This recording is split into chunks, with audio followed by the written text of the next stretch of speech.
And when I shot him, he just dropped in place. And then another guy shot around the corner and just started firing down the hallway. Just by the grace of God, the bullets didn't hit me. You have explosive training as well, yes? David Gray, United States Marine, counter-narco-terrorism, and Special Reconnaissance Operations Marine, professional armorer and military advisor for Hollywood's finest. Here you worked with Russell Crowe. The greatest beer run ever. I'll tell you something that probably changed industry. What are the best performers you've worked with and why? The secret to those two actors is... What lessons can you offer an actor on set? Okay, first, what are the do's and don'ts? actors spent 16 days, $30,000 US training firearms with me. I own and operate a security company, bodyguard jobs, event security, private investigations, firearms training, vehicle tactics training.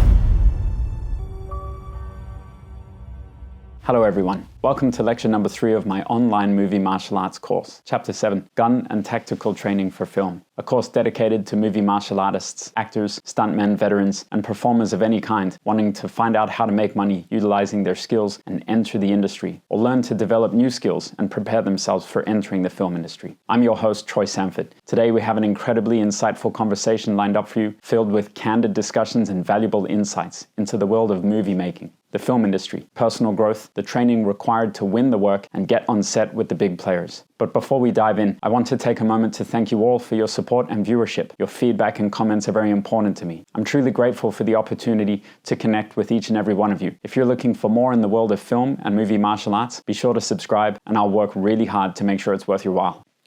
Now, it's a great honor to have a warrior join us here today. His name is David Gray. He is a retired United States Marine. They bring a wealth of knowledge and experience to the table. And I'm thrilled to have them here so that they can share their insights with us so that we can all learn, grow, and be better versions of ourselves in the eyes of those that are industry professionals. Mr. Gray, sir, welcome to Movie Martial Arts, and an honor to have you here with us today. Thank you for having me, Troy, and I'm honored to be here with you today as well. Great to have you. So let's start from the beginning. Tell us, where do you come from? Who are you? What's your origin story? Tell us your superhero origin story. I'm originally from Texas. My parents are divorced. My dad was living and working in Reeves County, West Texas, which is in the middle of the desert.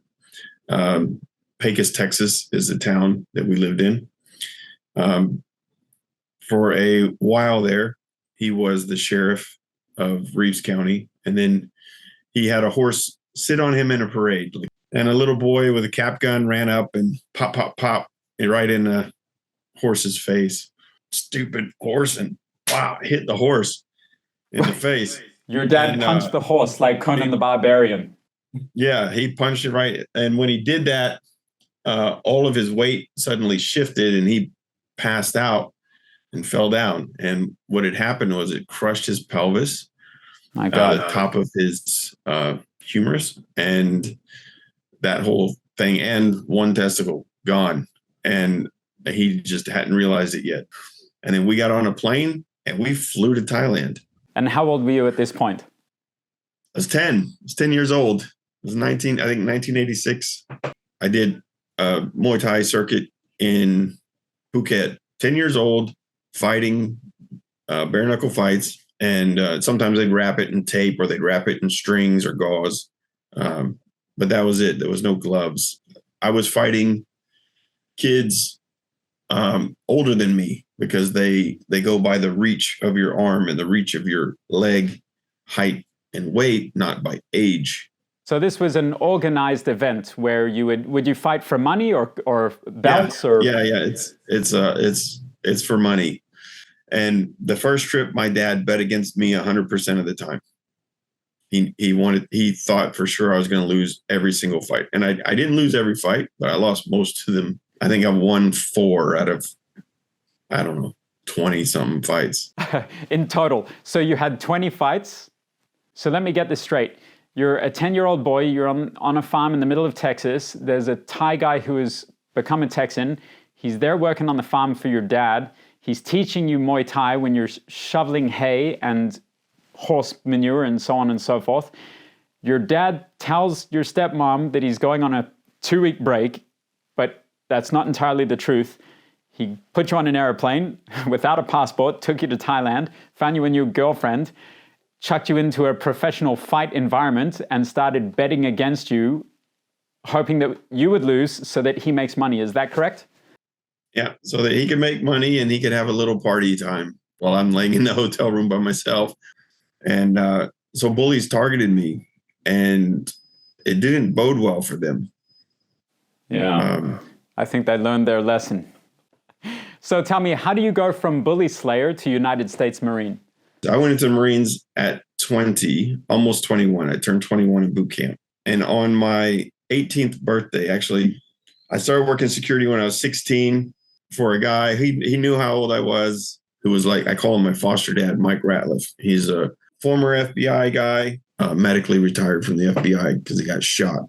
He was an undercover agent in the FBI. His name is Mike Radcliffe. He's disappeared. He doesn't want to be found. So he became your new teacher.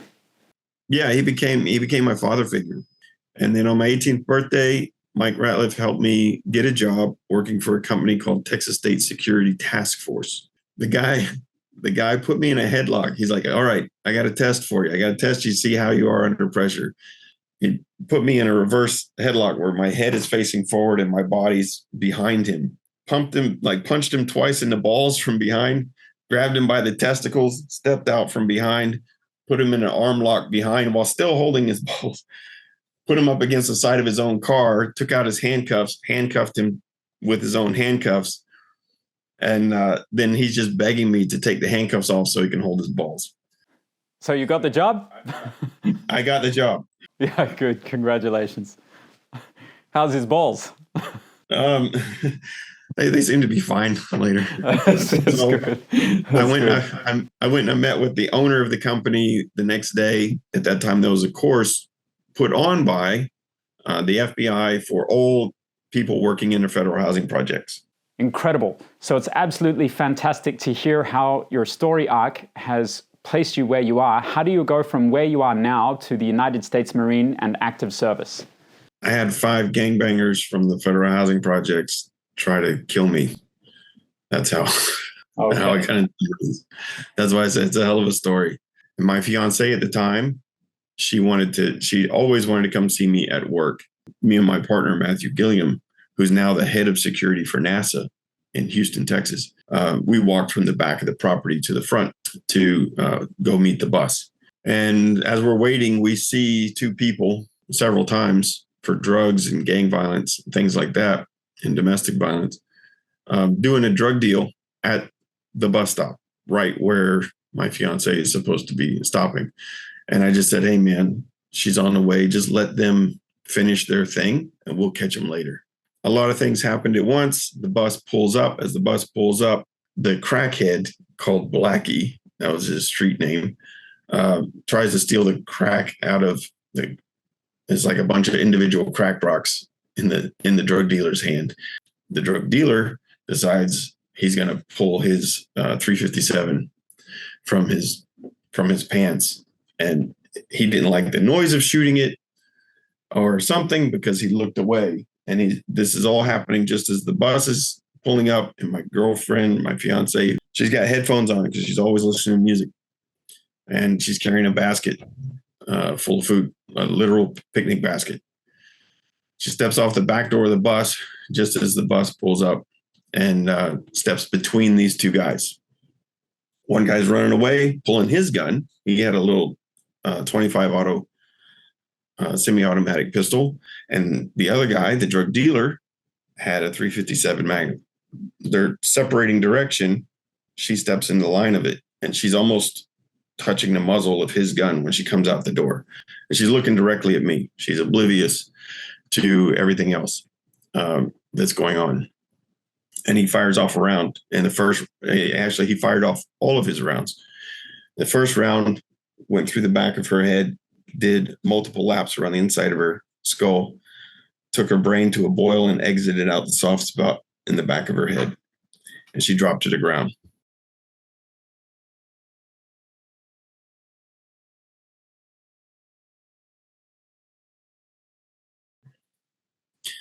And so, I At the time, I pulled my Ruger P89 9mm, took a knee. My partner, Matthew Gillian, he had an AR-15, similar to this. And he was standing over the top of me, and he started firing at the drug dealer. The drug dealer returned fire towards us. We didn't even realize it until the forensics guys told us. We didn't even know that the guy, how close he'd come to hitting us until the police forensics guys told us.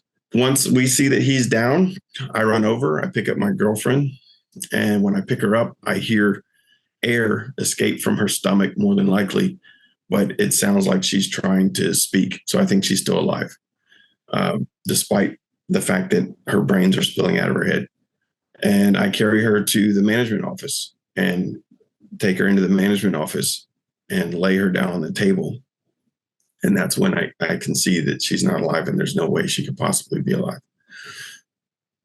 And so the gang task force, the FBI gang task force, shows up on the scene later that night. And I have to find a way to try to tell her father, who lives next door. I was going to marry the girl living literally right next door to my grandma's house. And so I had to find a way to tell her dad. And so the gang task force guys, they said, hey, look, you need to find somewhere else to stay. They had to run my gun for ballistics. They had to run Matt's gun for ballistics, and then they were going to give it back to us. Totally justified homicide for what had happened. By the way, the bus crashed into the fence at the borderline of the property, and then the drug addict tried to climb the fence, and from the top of the fence, he's shooting at us, and we ended up shooting him and killing him as well. Mm-hmm. And then, so there's 3 people dead at this bus stop in front of this place. You can look at it on Google Maps. It's 1137 Gunther Avenue, right off of Airport Boulevard in Austin, Texas.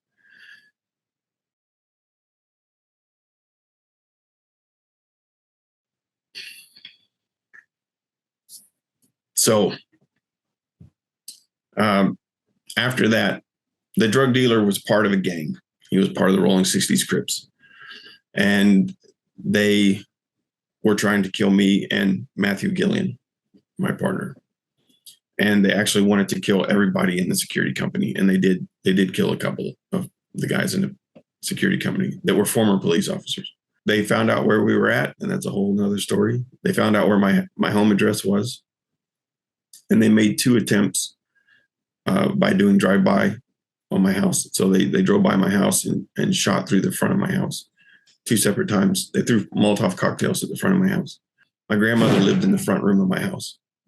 I sent my grandmother to live with my relatives, and I had put up CCTV cameras and curtains and reinforced steel front door and everything that I could think to do. I'd spent thousands of dollars trying to fortify my house. 2 cars pull up in front of my house, and the 5 guys at the front of the house, they came like the SWAT team. They came with a sledgehammer, with a 10 or 20 pound sledgehammer. And they started smashing down my front door, which was a reinforced steel security door. And they beat that door until it turned into a taco. And they came into my house. And I had got up, and I had a lot of firearms in my house. And I got one of my handguns. I wasn't as trained then as I am now. And I opened the door to my bedroom, and I looked down the hallway, and I see one of these guys reaching for my grandmother's bedroom door. But my subconscious mind starts running that, oh my God, they're going for my grandmother. And so I shot him.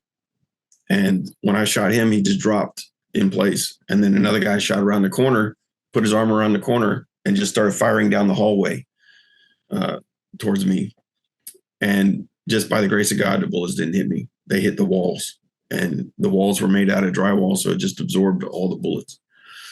And so I fired a couple of rounds through the wall, and my rounds could penetrate the 4x4 stud, or the wood stud in the corner, penetrated and hit that guy and put him down. Then I ran into the kitchen And from the kitchen, I can see to the front door because the house is shaped like a square donut. Living room, grandma's bedroom, kitchen this way, hallway this way, guest bedroom, my bedroom, dining room. So from my bedroom door, I ran through the dining room to look through the kitchen at the front door. And I see these two guys climbing over the door that's bent like a taco. They're climbing over the door to get out of the house, and they're just screaming, "Go, go, go." I run to the front door, and just the other side of the taco door, I reach over, and there's where my duty bag is. In my duty bag, I have my duty belt with extra magazines, my PR-24 side handle baton, which had my Smith & Wesson handcuffs hanging on it for some reason. I don't remember. So I just grab the PR-24 and I stuff it in my underwear with the handcuffs hanging on it. I grab 2 magazines, single stack 45 caliber magazines, and I run out the front door after these 2 guys. And it turned out it was actually 3 guys that had run out the front door. I come out in the front yard. There's 3 guys in my front yard, and they're not running to the cars. They'd had, I don't know what had happened, but they'd slowed down. They thought I wasn't pursuing them. So they're kind of, the first 2 are kind of jogging. The last one is walking, and he's carrying an SKS rifle, a Chinese-made AK variant rifle, 7.62 by 39. I just come running up on him and just dumping ammo in him. Boom, boom, boom, boom. The last of what I had in that magazine, I dumped into him, reloaded, ran toward the next person, and I'm shooting at that person. And I shoot at that person until he goes down, and then I see the girl running from the back of the house, and she's got a handgun as well. Cheap piece of crap, 9mm. And she runs and she's diving into the car. I don't know it's a female at the time. I just know it's a person with a gun that just came out from the back of my house. So I'm firing at her until she dives into the car. I hit her in the butt cheek. The first car takes off, left everybody behind. They didn't care. Second car is having a hard time going. So I'm in this Pitbull mentality, right? Mad dog, mean kind of mentality at this point. I'm on the hunt. Mm-hmm. I'm in the chase mode, and I just run and jump on the front of the car because I didn't want them to get away. And I thought somehow me being on the hood of the car is going to stop them. So I jump on the hood of the car, grab the windshield wiper, and I just start spraying. I just fire the rest of the ammo that I had in the gun at that point. They're firing at me as well, but I don't realize it. It doesn't register. And the girl in the back seat actually shot the driver, and he's still alive and still trying to drive. But what he's doing is the car's already running, and he's trying to start the car. And so the car's going like this. There's a hole in the window. I just start smashing a hole through the windshield because I just want to get in there and I want to get these guys any way I can. That's when I realized the handcuffs are laying on the hood of the car between the windshield wipers and the glass. And I'm looking at this driver. He's got his hand on the steering wheel. I just grabbed the handcuffs and I handcuffed this guy to the steering wheel. Just as the passenger has climbed over into the middle of the seat and stepped on the gas and to drive, and they take off, and he's trying to drive from the passenger seat as the driver's bleeding out from the person in the back seat shooting him. And there's like 2 more people in the back seat. There's 5 people in this car, and they take off and they go out off of Cooper Drive and turn out onto Runberg Lane, and they go maybe 5 or 6 blocks down, and they crash into a big metal electric pole right in front of a car wash. And they bail out of the car, leave the driver there because he's dead. And then they run through the car wash, and every one of them gets their face on CCTV. The cops show up, federal agent, the FBI gang task force shows up. I fell off the car. As soon as it took off and started to turn, I fell off, turned my shoulder into hamburger meat, got road rash on my shoulder and my butt. So I just picked up my gun, picked up my magazines, started picking up my stuff and walking around in my front yard. I just didn't know what to do. 5 dead guys behind me. And my neighbor came out. The father of my fiance came out. The next several hours is a blur. I had a friend who was a Marine. He was a staff sergeant in the Marines. He was a recruiter. So this is how I got into the Marines. He was a recruiter. His name was Staff Sergeant Doherty. And Staff Sergeant Doherty showed up in uniform because he saw all the cops around the area around my house. And I don't know what he said to them to let him in, talking to 2 federal agents and a local detective. And they got to a point where they said, look, you need to disappear. And Staff Sergeant Doherty said, I can make him disappear. You give me a week, I can make him gone. 8 days later, I'm in boot camp. Got out, went into School of Infantry. From School of Infantry, went into my first unit, 2nd Battalion, 4th Marines, 2-4, hoorah. Fox Company, hoorah. And then from there, transitioned out to, I ended up having knee surgery and a bunch of other stuff. But before the knee surgery, I had tried out for recon, made it into recon. Got into recon, got put into a counter-narco-terrorism unit. And I did 7 of my 8 years in counter-narco-terrorism unit. Serving in the Marine Corps, yeah? Well, in the Marines, yeah. Wow. Cartel members and their drugs and their guns and the people that were trafficking and all of that. That was my job. I went to Yemen when the USS Cole got blown up. I went to Africa when the embassies got blown up. My primary specialty was I was an 0351 anti-armor assaultman when I first came into the Marine Corps. And that dealt with demolitions. So I had explosive knowledge, and I knew how to identify and disable explosive devices. You have explosive training as well, yes? I ended up having 3 knee surgeries while I was in the Marines on my left knee. My unit was deployed, and I got stuck at 1st Combat Engineer Battalion in the armory. So they stuck me in a building with 6,000 weapons. I did nothing but learn. I sat down and I read every volume of every armorer's manual. I've done 3 separate civilian armorers courses. And the last one was Sonoran Desert Institute, SDI. And I want to do it again because there's a whole bunch of new weapons that came out. So I don't know anything about them. So as an armorer, when you're on active duty, what does that entail? Well, so they have different levels. The regular armorer is just the guy that takes your weapon from you at the end of your training day and puts it back in the rack, or takes it back from you at the end of your mission, make sure it's unloaded and that you cleaned it, that you did everything you were supposed to do, puts it back in the armory, locks it up, inventories it, make sure it's all there and all correct, give you back your card that you use to check your weapon out. That's class 1 armor. And then class 2 is able to make repairs.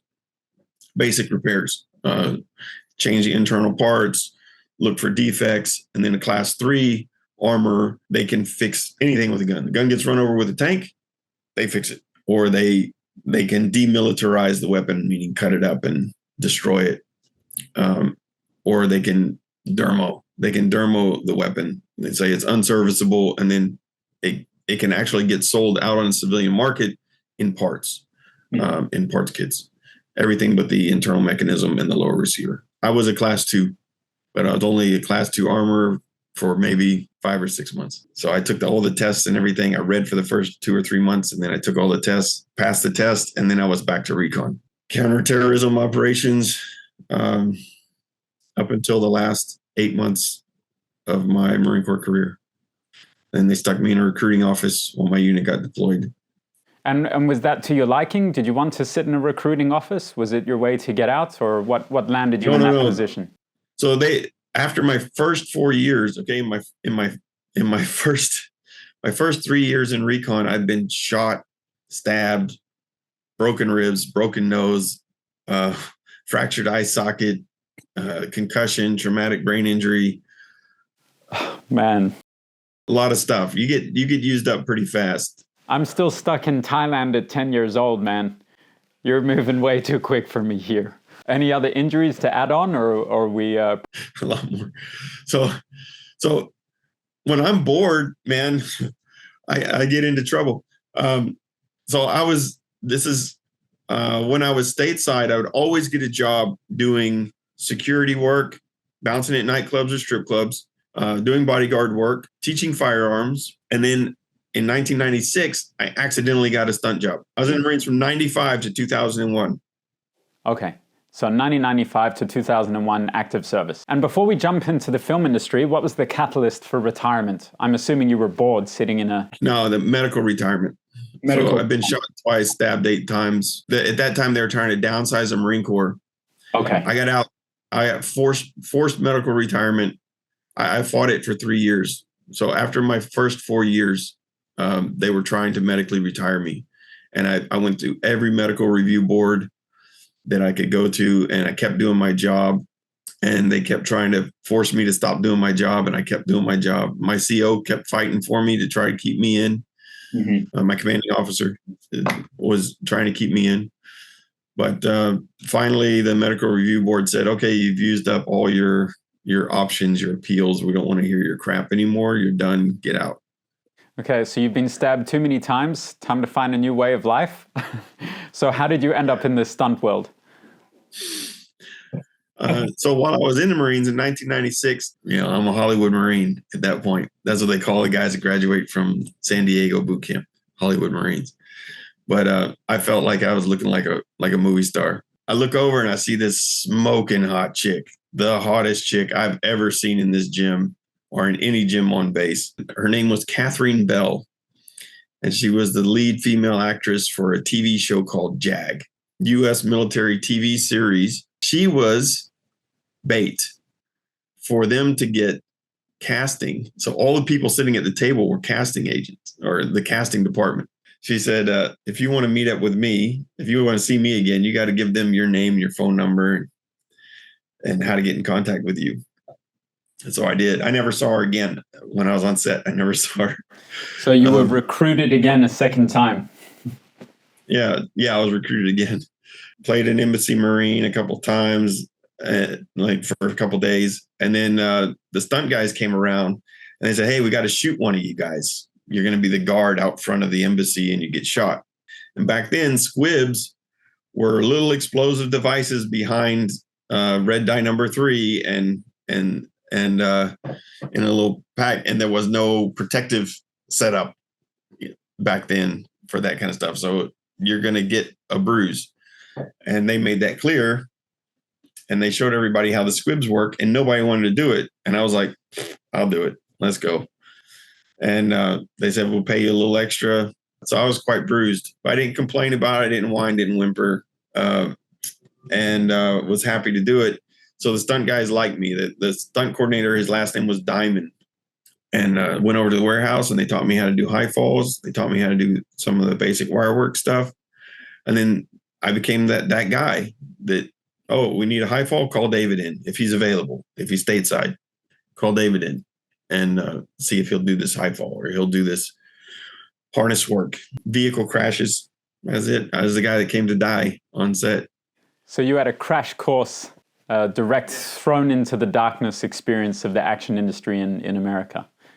Yeah, this is back before it was really regulated and they had stunt schools and curriculums. And so I stayed in touch with them, and they call me up and they'd be like, hey, we're doing this show, NCIS. At that time, it was called NCIS San Diego, but then it just turned into NCIS, I guess. LL Cool J. LL Cool J. Yeah. LL Cool J. So I did some stunts on that. I did some driving stunts. I did a rollover vehicle stunt for them. Organized a SWAT team, had a bunch of stunt guys. I told them how to be a SWAT team. Called me then later for crime scene investigator, Las Vegas. Because at that time I was out of the Marines and I was teaching firearms in Las Vegas. All these actors that are supposed to be playing cops and SWAT teams and detectives and all this stuff. Can you train them at the facility where you're working? I'm like, yeah, sure. So it sounds like at this point you shift gears over into more of a professional film armorer, yes? Started to go that way. Yeah, started to go that way. So where I was working was a place called Front Sight Firearms Training Institute. For the viewers, can we actually go into your explanation of what exactly an armorer does for film, in your opinion? There's a wide variety of what armorers do.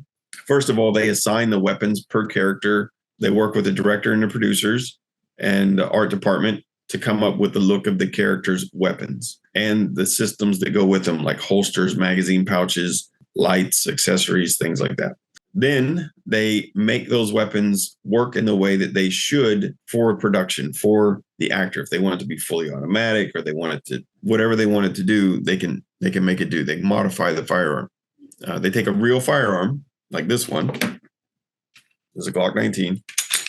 Take a real firearm and they modify it to be a blank firing firearm. And then they also have to have a duplicate. This is an airsoft version the same thing. So now it's very common for airsoft to be seen on set because they're gas blowback. And then they have to have a rubber version. So the armorer's job is to ensure safety and continuity for the weapons on set. Primary thing is safety. Okay, good. And I also hear from the reputation that you built around Asia, my colleagues also tell me that you have a lot to do with sometimes coordination and training and teaching other talent at the same time as well, how to operate and move more like a professional operator. Do regular armorers do that as well, or that's just something in your skill set? Most armorers, they just come on set. They ensure that the gun's empty when it's supposed to be empty, loaded when it's supposed to be loaded, and then it's safely given to the actor and received from the actor, and then it doesn't vanish off a set. And they maintain the weapons because the weapons will malfunction at some point, and they have to make any repairs. And so if there was some kind of accident to occur, who would be held responsible? Would it be the armorer, the actor, the producer? How would that kind of scenario play out? A lot of it, and it could be also the stunt coordinator, by the way, because the stunt coordinator has oversight as well for any action sequences, right? Of course. So a lot of times it would be the action director, the stunt coordinator, then the armorer, then the actor. Okay, and so did you do any military advising as well then? So you're not just an armorer, I understand that you're also doing a military advising, yes? Yeah, and that's actually what I prefer to do, more to my liking. What do you spend most of your time doing in Thailand? So I own and operate a security company. We do bodyguard jobs, event security, private investigations, firearms training, vehicle tactics training. And so then you're on set and you're working on projects. What kind of projects have you worked on in Thailand? Well, my best film project that I've ever worked on was Strike Back. One of my favorites. Yeah, they were killing it. Yeah, and how are they in real life as operators?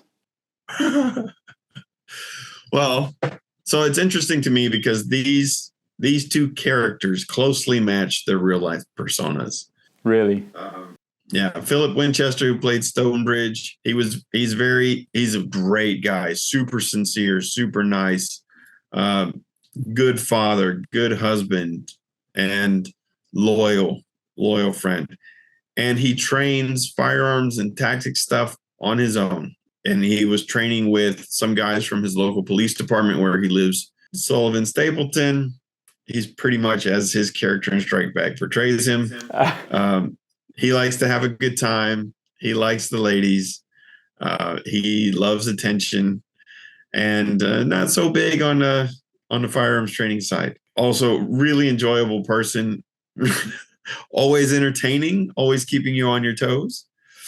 And a lot of interesting stories came out of that as well. But that I came on, and they had been filming for 4 years already when I came on. And I came on underneath a guy named Paul Hornsby, who was great military advisor for them for 4 or 5 years. I watched him work, and he did a pretty good job. He did a fantastic job, actually, to make this show what it was. The actors spent 16 days and $30,000 training firearms with me before they started filming.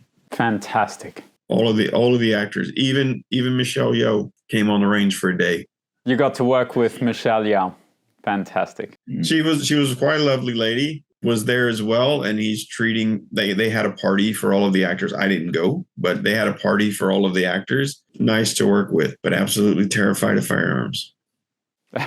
Well, they can be scary. And what about, I hear you worked with Russell Crowe, yes? Yeah, I did. I worked with him on The Greatest Beer Run Ever, and he was quite nice. That was with Zac Efron. Zac Efron was great as well. Zac Efron got along really well with the stunt guys, and he really appreciated the guys that took the hard falls and made it look real, take after take after take. That really hit home with me. Russell Crowe was larger than life, always happy to be at work, always happy to be on set, polite to everybody, made a point to come up and greet me every day. After the first day, I made introductions to him first. I'm like, hey, how you doing, sir? Nice to finally meet you. Welcome to Thailand. And he's like, wow, it is hot.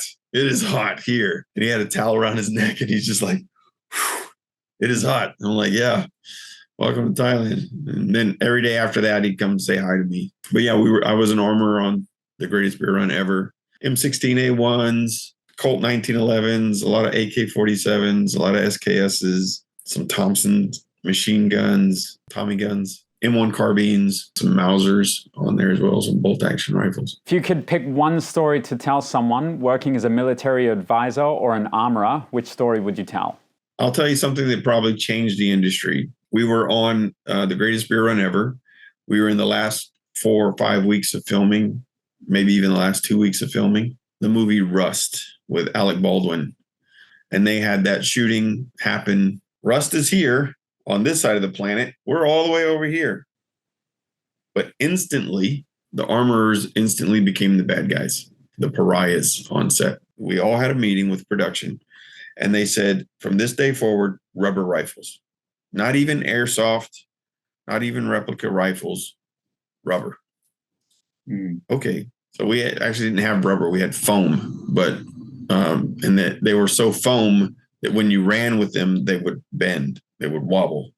Like we still treated the foam rifles just like the real rifles. Okay. So we tell them, this is a foam gun. It's unloaded. It can't hurt anyone, but keep your finger straight and off the trigger. Don't point it at anyone you don't intend to shoot. When we would collect those rifles or we'd be taking those rifles out to set, hair and makeup artists would see us and be like, oh, move away. Right. Wardrobe would see us and So they would shy away from you guys immediately, yeah? Up until that point, we were sharing a space in the art department. After that day, they put us in our own spot far from anyone, even though we're just carrying rubber rifles. All the blank firing weapons and functional replicas, which means they can't shoot, but you can run a bolt on them. You can make the action move. All of those were locked up in the truck. And then after the next day, after the rush shooting, like 2 days later after the rush shooting, they remained in the warehouse in a secure armory inside the warehouse. So not even in the truck to come out to set. Everybody knew, like we told everybody, look, there are no blank firing guns on set anywhere, not even in the truck. And being based here in China, I'm on set all the time as well, working from production to production, and my guys are operating with weaponry as well. And I follow the news and I follow the trends and I follow what's happening outside of China, because being in China, we're largely locked off from what happens outside. But that story has impacted me. And I was on top of that story when it happened. It was all over the news, right? It was hard to miss. In China, though, because there's already a language barrier, the locals here, the armorers here, the action coordinators here, the stunt guys here, they're just completely detached from that. So it was kind of surreal. It really touches my heart, and my heart goes out to anyone who suffers a family member, a loss of life in any way, shape or form. I can only imagine if it's affected you in Thailand, if it's affected me personally here, and then how I look at a firearm now when I think about creating a sequence or something, and how many other people in the film industry that would have affected overnight as well. It's tough, man. The movie industry is such a small community. Even a worldwide film industry is such a small community, and the U.S. film industry is such a small community that story from what happened with Alec Baldwin on Rust reached Thailand before it reached the news.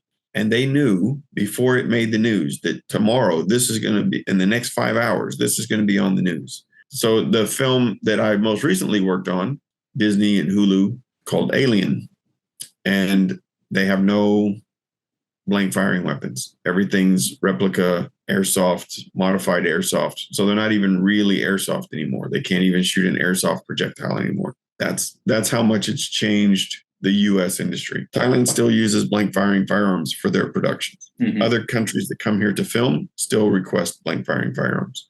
Okay. But the U.S. has gone completely to replicas.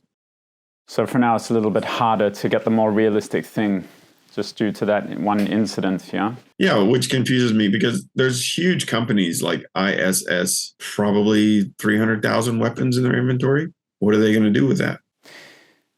Perhaps let's switch gears. Let's jump over to actors, because a lot of actors and performers and stunt guys in the industry, I hope they're going to watch this and they're going to learn from this.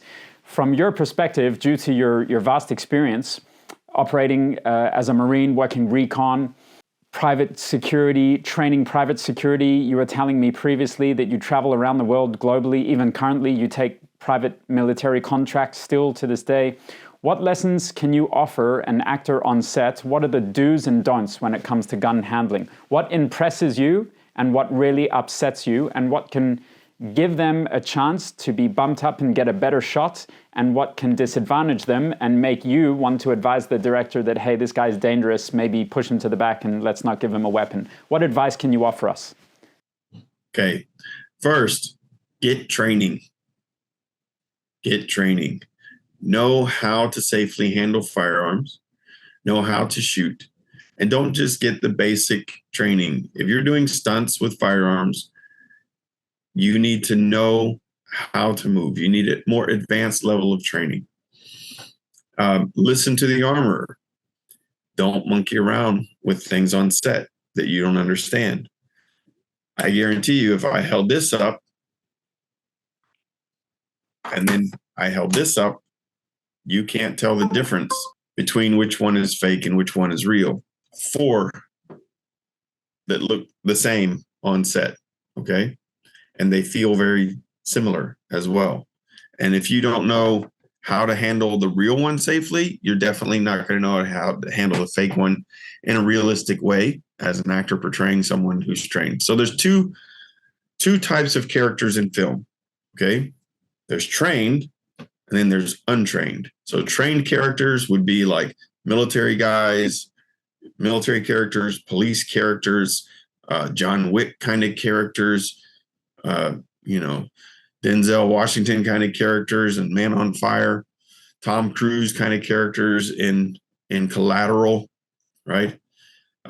Those are trained characters. Untrained characters are basically the guys who just know how to point a gun and shoot it, okay? The guys portraying your average gangbanger in a film, the guy portraying grandpa who's, shooting at coyotes, chasing his chickens kind of thing. So learn how to be a trained character first, because it's really easy to look like an idiot with a firearm, and it's very hard to look like a professional with a firearm. So I suppose the takeaway is, don't just think you can go to set and start waving around a gun. Go find a guy like yourself and pay the man and get some realistic training. Put some rounds down a range. I don't care if you come train with me, but you better train with somebody before you show up on set with me. Because if you show up on set and you look like a crap sandwich, I'm going to let you know. Good. I guess with your history, that's an absolute mandate. You're absolutely going to let people know if they look like a crap sandwich. Okay, so one more question for you then, regarding the acting world. What are the best performers you've worked with and why? What impressed you? Okay. For firearms related stuff, Philip Winchester, Stonebridge from Strike Back. Stonebridge. On par with Chris Hemsworth from Extraction 1. Okay, wow. I was on set. I was working security on set for Extraction 1 with Chris Hemsworth when they filmed here in Thailand. They filmed 70% of that film here in Thailand. Oh, really? 70%? Wow. Because security was unattainable in Bangladesh. It was unattainable. They could not secure the actor or the set or the location. And there was a lot of other complications. So they came here to film. The secret to those 2 actors is they train. They train. They get with industry professionals that are in the firearms industry. I'm not talking about film industry here. They get with former military special forces guys, competitive shooters. They get with whoever they can get with, and they train. Chris Hemsworth was training for 6 months. Collateral, Tom Cruise trained for 6 months. I think 4 Navy SEALs, and one of them I knew, training him for that at the same time. Like not just one guy for 2 weeks and then another guy for 2 weeks. 4 guys all training Tom Cruise for 6 months. Fantastic. So 6 months is not a small amount of time, yeah? That's a lot of ammunition. Yeah, but the film's paying for that. Chris Hemsworth trained on his own as well. He didn't only rely on what was paid for by the film. Philip Winchester trains on his own. Fantastic. And so then what if you're on a budget? How would you suggest people then to train and best prepare themselves? Because there's obviously people in that category as well. Okay, so here's what I do with my students. I say, come out, handgun course first, or basic 2-day rifle course first, or basic 2-day shotgun course first. Record everything that we do. You can bring I have my cameras, you bring your cameras, we'll record everything that we do. I give you all of that stuff for free. You take it home, you get a airsoft replica or some type of firearm replica of what you plan to be using in the film or what you trained with me or another firearms instructor, and you do what we call dry practice, which means not live fire. Okay, you just do dry practice in your home, bringing the gun out from the holster. We call it a draw or a presentation, right? So you're getting the gun out either from concealment or from an outside the waistband holster. If you're dealing with rifles, this is an airsoft. Okay, this is an airsoft AR-15 M4 platform weapon. The reason I'm showing you this side is because this is where the safety is. Okay, so just knowing how to shoulder the weapon and turn on and off the safety every time you bring the weapon to sight in is a big benefit for the armorer, for the stunt coordinator for safety, and also for the film if you're portraying a trained actor.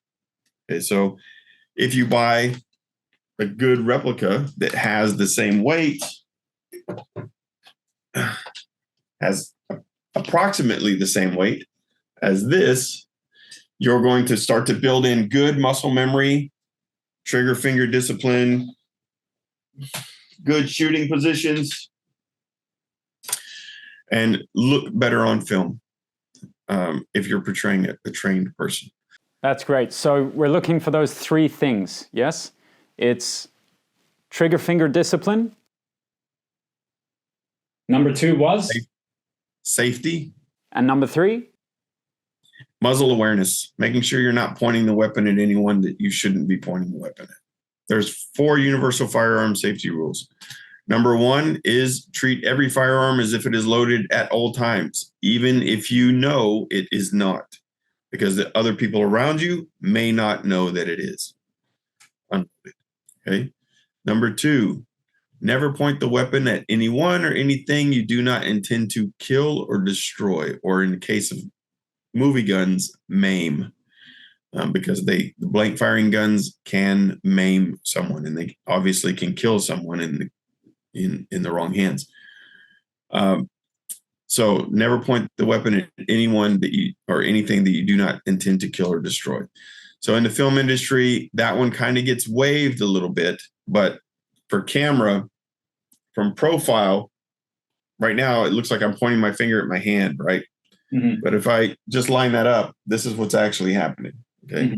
So that's what should be happening on film on set. So you're pointing at a bad guy, you should actually be off on the side of the camera. So if the camera's filming from profile on the right, you're going to be off on the right. If camera's off on the left, you're going to be off on the left. But on camera, it's going to look like you're on target. Mm-hmm. Okay.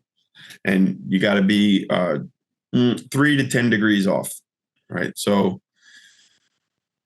then number 4 is number 3 is keep your fingers straightened off the trigger until you intend to fire.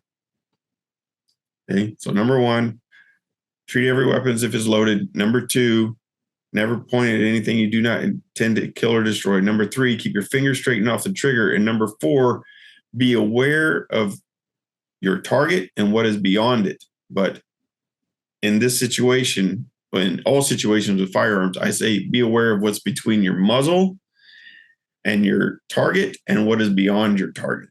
Okay, so in the film industry, you really need to be aware of what's in front of your muzzle, specifically for 3 to 6 meters, depending on the type of blank and the type of firearm that you're using.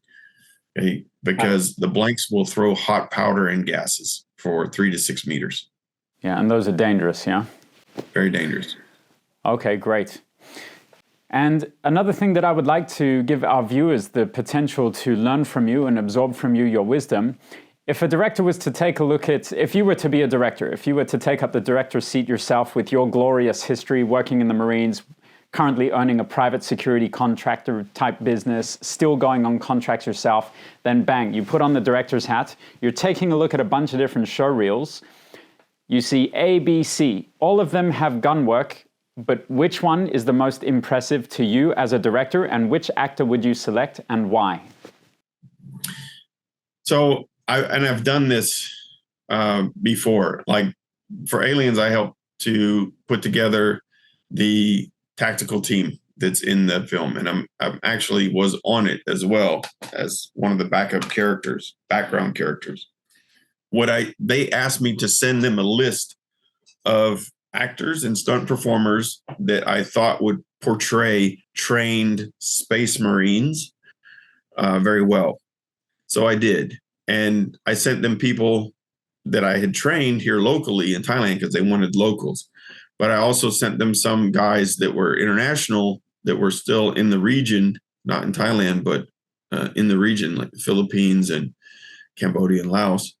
I look at the guys that are more highly trained, the way they move, the way that they maintain control of the weapon while they're moving, the way they maintain trigger finger discipline while they're moving, if they know different shooting positions. So there are approximately 9 different shooting positions that you should know, from standing, squat, kneeling, sitting legs crossed, sitting legs open, supine prone, meaning laying on your back and shooting with the weapon laying across your chest. Then right side prone, left side prone, fetal position shooting, which is for being behind car tires and small barricades. Then double kneeling, then prone, laying on your stomach and shooting like a sniper. Mm-hmm. Urban combat prone, left side and right side, which means creating a smaller profile than the sniper does and being able to shoot over curbs or underneath cars in this kind of position. And then double kneeling, then back to kneeling, and there's 3 different levels of kneeling. And then back to standing shooting position. So if you know those and you can move through those fluidly without losing your balance, without putting the muzzle of the gun in the dirt, without putting your finger on the trigger, and still look like a professional, look locked on, then I'm going to definitely pick you first. Okay. The biggest takeaway I just took away from that, and I think the largest value that if anyone is watching this course right now or sees this video, wherever this video is going to go out, if you build relationship with Mr. Gray, if you go and train with him and you're a Marine, okay, so to touch you is to be trained, and to touch the legacy of the Marine Corps is already an honor. So that is worth more than the weight of gold itself, in my opinion. If you receive training from Mr. Gray, and if you work hard, if you train hard, if you're diligent, if you look like an operator, if you master these 4 features of universal safety principles, and if you can work through mastering dynamic gun tactical positions, if he likes you, and if you build good rapport with him, is going to get you on the set of Aliens and make you a space Marine.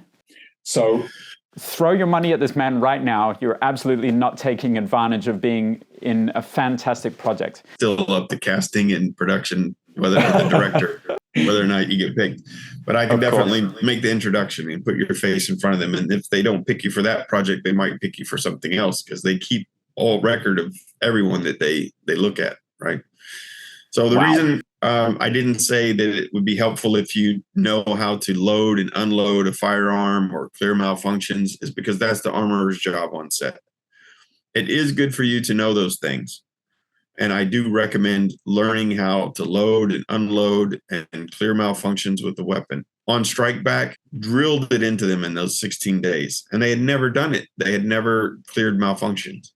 And then there were a couple of times where they cleared malfunctions on set, and it looked really good on film. And we told the editor, keep this. This looks shit hot. This looks good.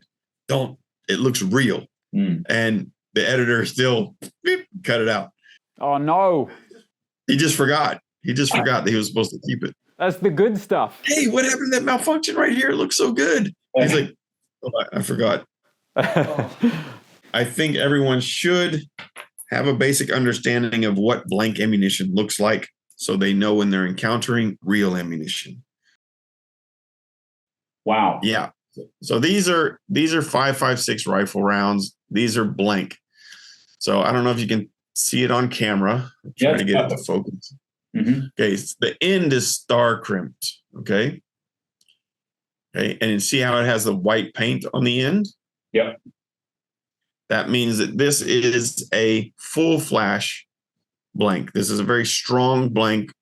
If you watch Predator with Arnold Schwarzenegger, the first one, and he's standing on that tree bridge and he's firing, and you see this big sunflower of fire coming out the end of the gun.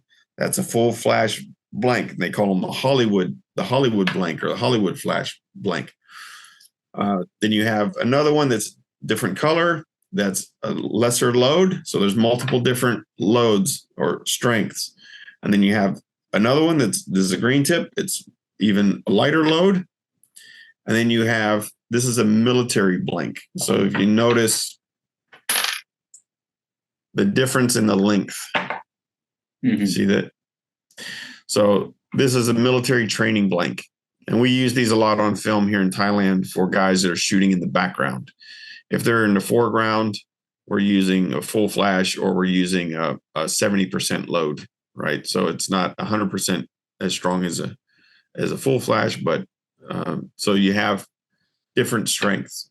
Okay, now I'm going to show you what a real round looks like. It's the same exact bullet.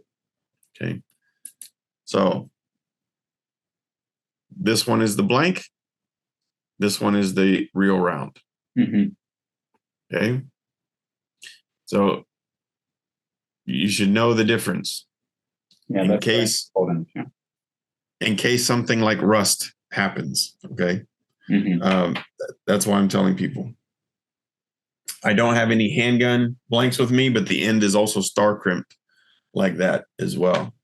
Sure. For most semi-automatic blank guns, a real 9mm round looks like this.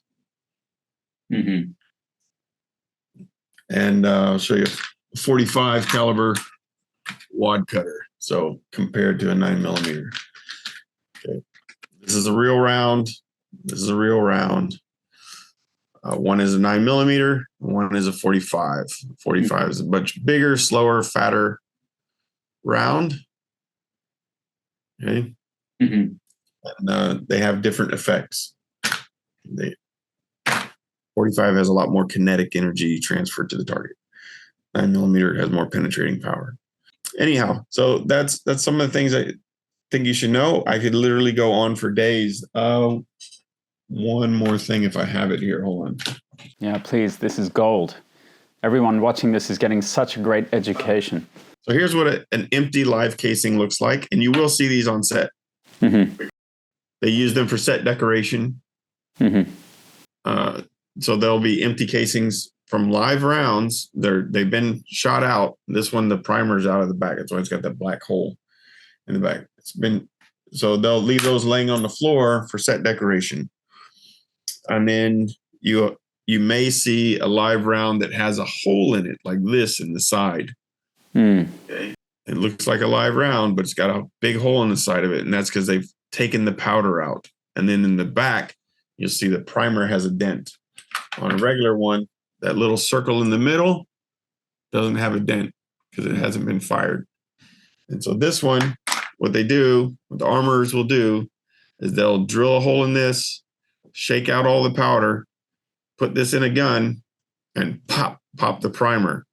And then all the gas comes out of that little hole, and it's considered useless. They use these to show the actor loading the magazine. Okay, so anytime that the actor's putting rounds into the magazine and they're showing actual bullets, they're dummy rounds. They're not live rounds. They've got a hole drilled in them, or they are completely milled out and billeted out from aluminum or steel or brass solid pieces. So they just have the look, but they're not the real thing. Very interesting. I think this has served my educational purposes beyond comparison to anything else I've ever been exposed to armory-wise on set. It's an absolute pleasure to connect to you. We're based here in Beijing. You're over there in Thailand. It's an absolute honor to have spoken to you. Where can we find out more about you, and how can people get in contact with you? So you can just go to Demos Company Limited. Works well. Also, you can find me on LinkedIn. You can find me on X, Facebook. We have a Demos Company Limited Facebook. Fantastic, sir. Mr. Gray, thank you very much for your time. It's been an absolute honor, sir. Semper Fi. Semper Fi. Hoorah. Hoorah.